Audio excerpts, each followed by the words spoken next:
আসসালামু আলাইকুম বন্ধুরা। আজ আমি যে জায়গায় দাঁড়িয়ে আসছি সেটা হচ্ছে একটা ভুতুড়ে জায়গা। আমি এই জায়গায় আসার জন্য অনেকদিন ধরে ট্রাই করছি আমাদের সদস্যদের নিয়ে, কিন্তু আসা হচ্ছে না। লোকেরা বলে এই জায়গায় সন্ধ্যার পর নাকি একটি পরিত্যক্ত আওয়াজ শোনা যায়, Bloody কিন্তু Mary. ঠিক আগেরদের মতন নর্মাল না। আমি এসব বিশ্বাস করি না, কিন্তু আজ হঠাৎ করে যখন এই ভিডিওটা বানানোর জন্য সেই জায়গায় আসছি, কিন্তু একটা অদ্ভুত ফিলিং হচ্ছে আমার। ঠিক 6টা 45 মিনিট পাখিরা একদম হঠাৎ করে চুপচাপ হয়ে গিয়েছে। এইটাই সবচেয়ে অদ্ভুত লাগছে আমার। নিজেকে কেমন একা মনে হয়, অথচ আশপাশে অনেক মানুষ থাকলেও তবুও জানি না কেন আমার থেকে একা মনে হয়। কিছুক্ষণ আগে আমার পেছন থেকে একটা শব্দ আওয়াজ শোনা গেল। এটা কোনো কিছু ভাঙার জিনিস নয় এবং কোনো বাতাসের শব্দও নয়।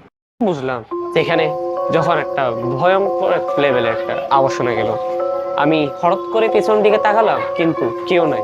অথচ আশপাশে একটা মানুষ দেখা যাচ্ছে, কিন্তু মানুষগুলো স্বাভাবিকের মতন নয়। আমি যে জায়গায় দাঁড়িয়ে আছি, আমি হঠাৎ করে চলে যেতে চাইছিলাম, কিন্তু আমার কেন যেন মনে হচ্ছে এই সময়গুলো একদম স্লো হয়ে যাচ্ছে। সাথে আমাদের ক্যামেরাম্যানও বলছে, আমাকে জোর করছে, ভাই চলে যাই, এখন বেশি রাত হয়ে যাচ্ছে।